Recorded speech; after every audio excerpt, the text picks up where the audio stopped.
પ્રસિદ્ધ યાત્રાધામ ડાકોરમાં ફાગણી પૂનમના મેળામાં ભક્તોની હાલત કફોડી બની। સેંકડો કિલોમીટર પગપાળા આવી પહોંચેલા શ્રદ્ધાળુઓ આખા ગામમાં કરાયેલા આડેધડ બેરિકેડિંગથી મુશ્કેલીમાં મુકાયા। પગમાં ફોલ્લા સાથે ભક્તોને દર્શન માટે કિલોમીટરો સુધી ભટકવું પડી રહ્યું છે।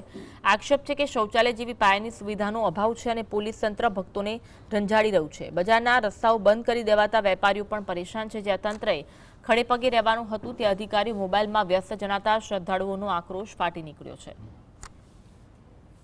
तकलीफ पड़ी रही है कि आ पुलिस ने पब्लिक ની મદદ માટે મૂકી છે કે મુશ્કેલી માટે મૂકી છે કે ખબર પડતી નથી।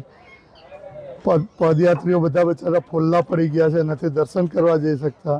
દર્શન કરવા જાય છે તો ભાઈ બહાર નીકળવું ક્યાંથી એ કોઈ રસ્તો નથી, કોઈ જગ્યાએ જવા દેતા નથી, આવવા દેતા નથી, કોઈ વસ્તુ મળતી નથી, આખું બજાર બંધ કરી દીધું છે।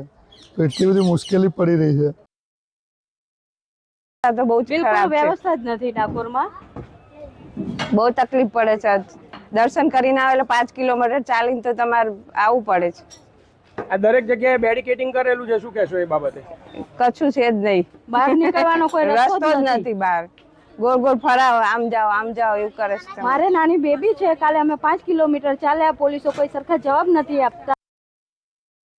हैरान थी गया दर्शन कर्या पर आम रिटर्न निकलवा अमे तो तकलीफ पड़ी है। बस स्टेन्ड जवुं पड्युं मारे समझ्या।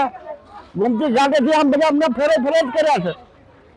रिटर्न जवा माटेनो रस्तो नथी।